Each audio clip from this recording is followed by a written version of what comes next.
Assalamualaikum warahmatullahi wabarakatuh. Bagaimana kabar kalian semua? Semoga tetap dalam kondisi sehat walafiat, tidak kurang suatu apapun, selalu semangat belajar, selalu dalam perlindungan Allah Subhanahu wa Ta'ala. Anak-anakku semua yang saya cintai dan saya banggakan, pada pertemuan yang lalu kita sudah mempelajari pengertian akuntansi, pemakai informasi akuntansi, karakteristik kualitas informasi akuntansi, prinsip akuntansi, bidang-bidang akuntansi maupun profesi akuntansi. Nah, untuk pertemuan pada kali ini kita mempelajari tentang persamaan dasar akuntansi atau bisa disingkat dengan PDA. Istilah lainnya yaitu accounting equation. Apa yang dimaksud dengan persamaan dasar akuntansi? Persamaan dasar akuntansi adalah catatan tentang perubahan unsur-unsur dasar posisi keuangan perusahaan akibat adanya transaksi. Kemudian unsur-unsur apa saja yang ada pada PDA, yaitu terdiri dari A. Aktiva, bisa disebut juga aset atau harta. B. Kewajiban atau utang atau liabilities. C. Modal atau ekuitas. D. Pendapatan atau revenue. E. Beban atau expense. Jadi ada 5 unsur PDA. Kita mulai dari harta atau aktiva atau aset.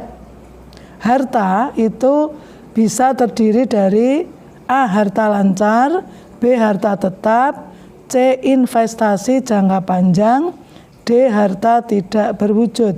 Untuk harta lancar, contohnya kas, wesel tagih, perlengkapan persediaan, beban yang dibayar di muka, penghasilan yang masih dapat diterima, maupun piutang usaha. Jadi yang harta lancar ini umur ekonominya adalah kurang dari 1 tahun atau mudah dicairkan.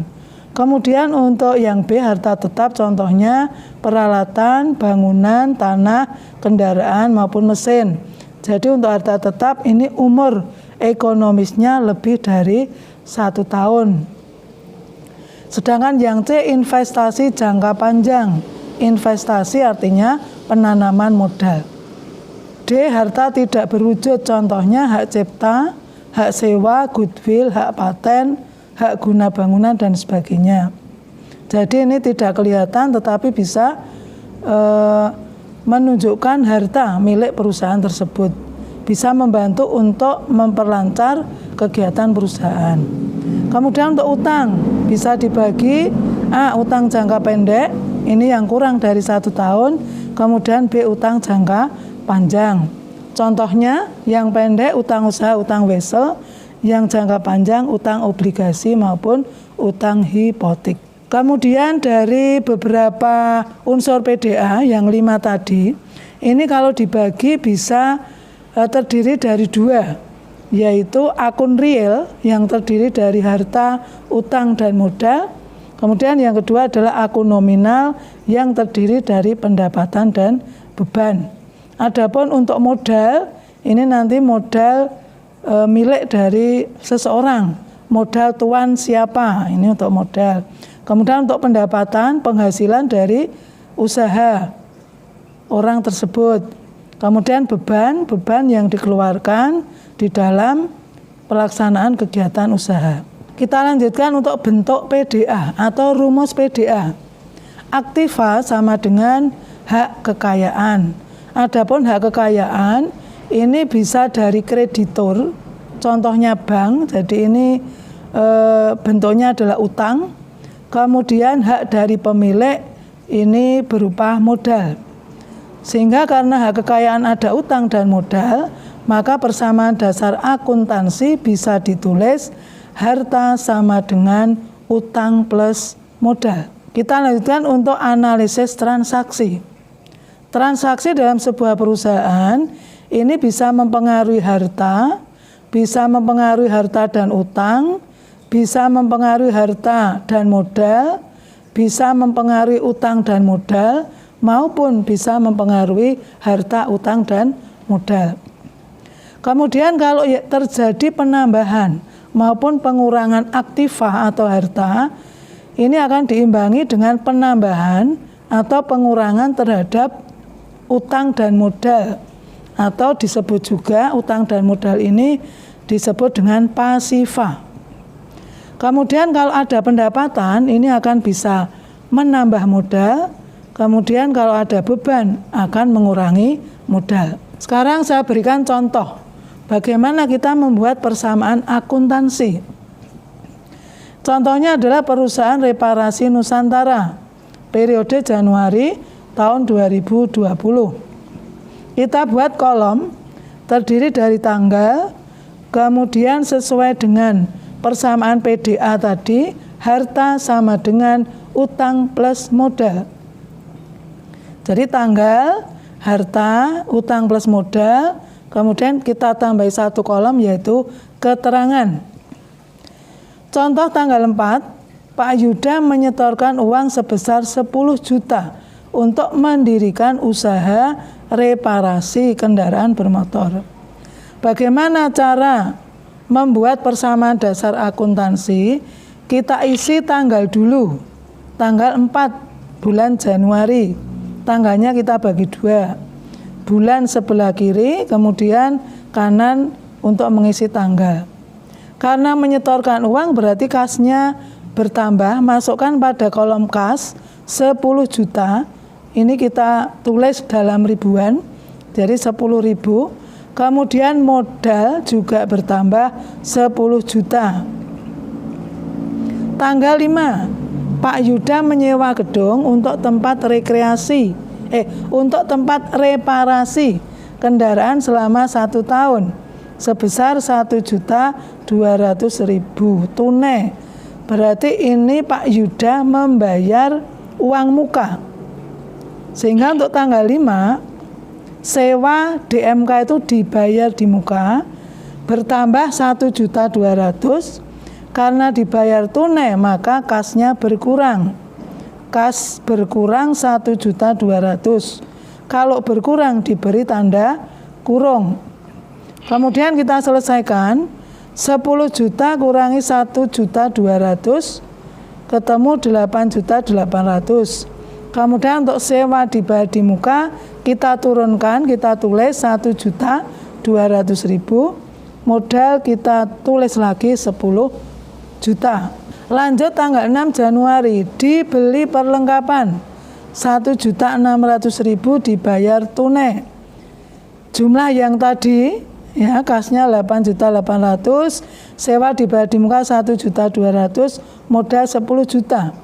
Kita tulis di bawahnya tanggal 6, karena tadi dibeli perlengkapan berarti perlengkapannya bertambah. Kita tulis di kolom perlengkapan 1.600.000. Kemudian karena dibeli tunai maka kasnya berkurang.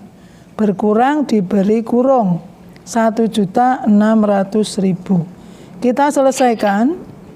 Kasnya dikurangi sehingga tinggal 7.200.000. Sewa dibayar di muka ditulis 1.200.000. Perlengkapan kita tulis di bawahnya 1.600.000, modal 10 juta. Lanjut tanggal 7 dibeli peralatan reparasi kendaraan 7.800.000 dibayar tunai 5.800.000, sisanya dibayar kemudian. Kita tulis tanggal 7 dibeli peralatan, berarti peralatannya bertambah. Kamu tulis pada kolom peralatan 7.800.000, dibayar tunai 5.800.000. Tunai berarti mengeluarkan kas, kasnya berkurang 5.800.000. Berarti kalau sisanya dibayar kemudian atau itu belum dibayar namanya utang. Maka utangnya 7.800.000 dikurangi 5.800.000, yaitu ketemu juta, maka utang ditulis 2 juta. Kita selesaikan, kasnya tinggal 1.400.000, sewa dibagi muka 1.200.000, perlengkapan 1.600.000, peralatan 7.800.000, utang 2 juta, modal 10 juta. Lanjut, tanggal 16, diterima hasil reparasi dari servis kendaraan 1.400.000. Tulis tanggal 16. Karena menerima berarti kasnya bertambah. Masukkan pada kolom kas 1.400.000. Kemudian karena pendapatannya bertambah, maka menambah modal. Tulis 1.400.000 pada kolom modal. Untuk keterangan ini menyesuaikan transaksi tadi. Misalnya diterima pendapatan, maka keterangannya ditulis pendapatan jasa. Kemudian kita selesaikan. Kas 2.800.000, sewa dibagi muka 1.200.000, perlengkapan 1.600.000, peralatan 7.800.000, utang 2 juta, modal itu ditambahkan. Tadi ada 10 juta, tambahi 1.400.000. Berarti ketemu 11.400.000. Lanjut, tanggal 17, dibeli perlengkapan 800.000, tunainya 400, sisanya dibayar kemudian. Membeli perlengkapan berarti perlengkapannya bertambah, kamu tulis 800.000 pada kolom perlengkapan. Dibayar tunai 400.000, kasnya berkurang. Sisanya dibayar kemudian, berarti namanya utang. Utangnya juga 400.000. Kemudian kita selesaikan seperti tadi ya. Hasilnya seperti itu. Kemudian lanjut tanggal 18. Dibayar upah karyawan 600.000. Tulis tanggal 18. Karena membayar beban, karena ada beban berarti mengurangi modal. Kasnya berkurang, modalnya berkurang. Keterangannya ditulis beban upah. Kemudian kita selesaikan seperti tadi. Lanjut tanggal 30. Diterima hasil operasi usaha untuk 2 minggu kedua sebesar 1.800.000. Diterima tunai 1.400.000, sisanya diterima kemudian. Berarti ini yang diterima 1.800.000, masukkan kolom kas. Kemudian, nah ini kas. Diterima tunai ya tadi 1.400.000. Oh ya, kasnya 1.400.000 karena baru diterima 1.400.000. Berarti kalau totalnya 1.800.000 baru diterima berupa kas 1.400.000, maka yang belum diterima namanya piutang. Piutangnya sebesar 400.000.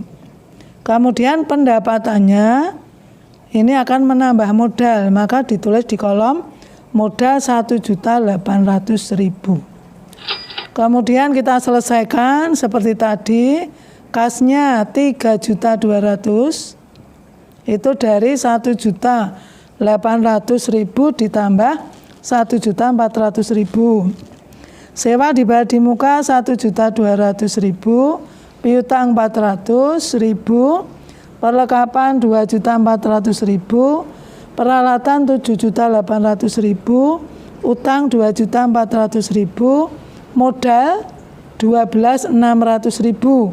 Itu dari 10.800.000 tambah 1.800.000.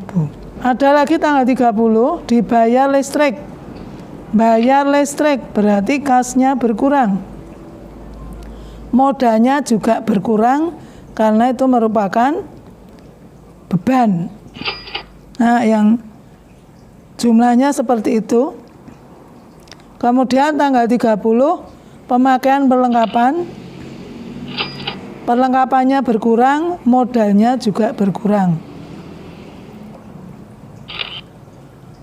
Kemudian masih ada lagi tanggal 30, jadi caranya seperti tadi sampai terakhir. Nah, yang terakhir kasnya 800.000, sewa dibayar di muka 1.200.000, piutang 400.000, perlengkapan 1.800.000, peralatan 7.800.000, utang 1 juta dan modal 11 juta. Itu yang paling akhir.